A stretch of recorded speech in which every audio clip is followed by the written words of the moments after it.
एक बहुत प्राचीन कुलीन परिवार में एक छोटा बेटा शिक्षा के लिए बाहर जाने को है। उसकी उम्र सिर्फ 7 वर्ष है। उसका बाप उससे कहता है कि हमारे घर से आज तक जो भी आदमी पढ़ने गया है वो कभी बिना पूरी शिक्षा किए हुए वापस नहीं लौटा। और हमारे घर की ये रिवाज और ये संस्कार रहा है कि छोटे से बच्चे को भी जब हम घर से विदा करते हैं शिक्षा के लिए गुरुकुल जाने को, तो बच्चा पीछे लौट लौट के नहीं देखता, क्योंकि पीछे लौट लौट के देखने के हम बहुत दुश्मन हैं।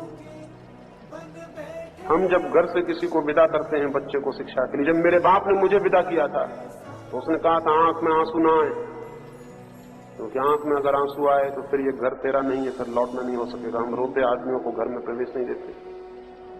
यही मैं तुझसे कहता हूं कि कल सुबह 4 बजे तुझे भेजा जाएगा गुरुकुल। एक नौकर तुझे घोड़े पर बिठा के छोड़ने जाएगा। 1 मील दूर पर मोड़ आता है, वहां तक तुझे घर दिखाई पड़ेगा, लेकिन लौट कर पीछे मत देखना। हम छत पर खड़े हुए देखेंगे कि तूने पीछे लौट के तो नहीं देखा, क्योंकि पीछे लौट कर देखने वाले व्यक्ति का कोई भरोसा नहीं। पीछे लौट कर देखना ही मत। 7 वर्ष का छोटा बच्चा, वो बहुत घबराया। उसकी मां ने उसे रात कहा कि घबराओ मत, यही सदा होता रहा है। और एक बार हमने ऐसा सुना है कि किसी ने पीछे लौट कर देख लिया था, फिर ये घर उसका नहीं रहा। पीछे लौट कर मत देख।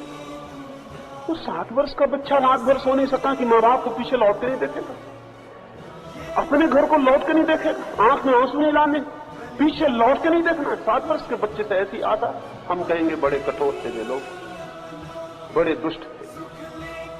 हम होते तो लाड़ प्यार करते, चॉकलेट खिलाते, रोते खुद भी उसको भी रुलाते और बड़ा प्रेम जाहिर करते। प्रेम नहीं है ये उस बच्चे के व्यक्तित्व से संकल्प को नष्ट करना। आज तो सारी दुनिया में यही ख्याल है, सारी दुनिया में यही ख्याल है कि बच्चे के आगे पीछे नाचो कूदो। बच्चे से ज्यादा बचकाना तुम अपनी हालत दिखाओ। ऐसे बच्चे के भीतर कभी भी वो ठोस कोई चीज खड़ी नहीं हो पाती जो खड़ी होनी चाहिए, रीढ़ नहीं बन पाती उसकी आत्मा में। वो बच्चा 7 बजे विदा हुआ, 4 बजे उसकी मां और उसके पिता भी उसको द्वार पर छोड़ने नहीं आए। बड़े कठोर लोग रहे होंगे, बड़े दुष्ट। उस बच्चे को घोड़े पर बिठा दिया गया। 4 बजे की अंधेरी रात, सन्नाटा, सुबह की ठंडी हवाएं।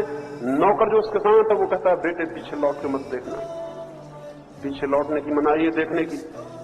अब तुम छोटे नहीं हो, हम तुमसे बड़ी आशाएं करते हैं, और जो पीछे लौट के देखता है उससे क्या आशा की जा सकती है। तुम्हारे पिता ऊपर खड़े होकर देख रहे हैं, वो कितने आनंदित होंगे कि तुमके बेटे ने मोड़ तक भी पीछे लौट के नहीं देखा। उस लड़की की सोचते हैं हालत क्या होती होगी, कितना मन पीछे लौट लौट के नहीं करने को होता होगा। 7 वर्ष का छोटा सा नन्हा बच्चा, लेकिन वो बिना मुड़े बिना देखे मोड़ से गुजर जाता है। उस बच्चे ने बाद में लिखा कि कितनी अद्भुत आनंद की अवस्था मुझे मालूम हुई जब 1 मील गुजर गया और मैंने पीछे लौट कर नहीं देखा।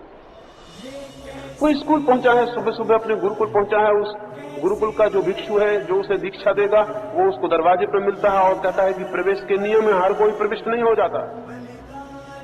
दरवाजे पर आंख बंद करके बैठ जाओ, और जब तक मैं दोबारा ना आऊं और खुद ना पूछूं तब तक आंख मत खोलना और उठना भी मत।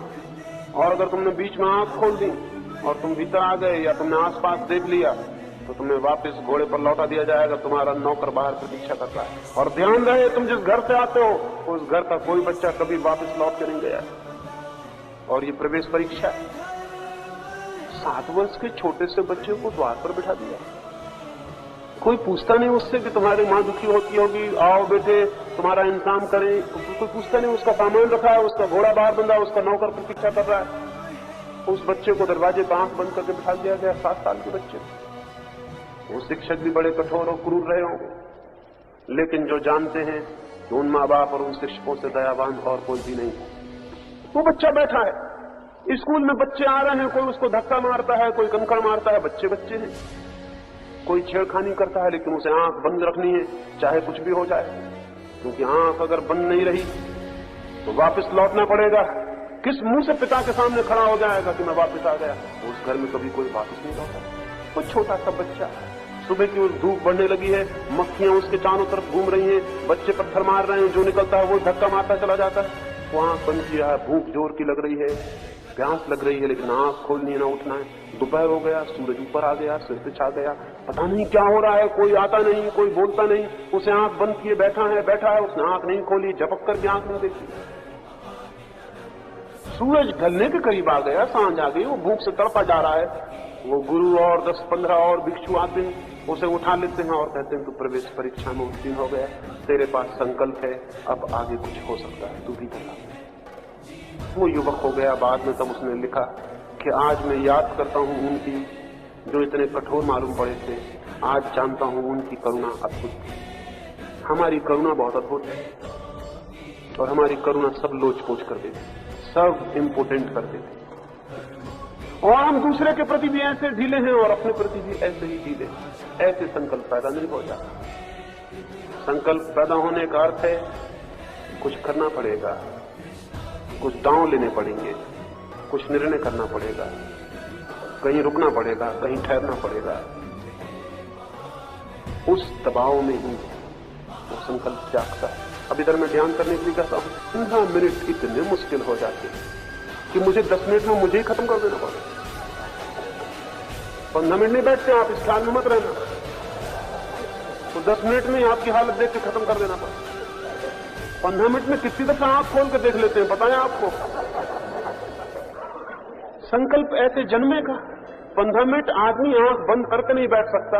इससे ज्यादा कमजोरी की और तकलीफ और नपुंसक कोई अवस्था हो सकती है। 15 मिनट आंख बंद करके बैठना मुश्किल है। पड़ोस में किसी की कि देखने की इच्छा होती है कि वहां क्या हो रहा है, पीछे क्या हो रहा है, कोई की सांस जोर से चल रही है, उसको क्या हो रहा है, सबको क्या हो रहा है ये फिक्र है आपको। और इसकी जरा भी फिक्र नहीं है कि 15 मिनट आप आंख बंद करके नहीं बैठ पा रहे हैं, ये क्या हो रहा है। कोई चिंता नहीं, हमें कोई फिक्र ही नहीं कि हमारे पास कोई संकल्प जैसी स्थिति नहीं रह गई।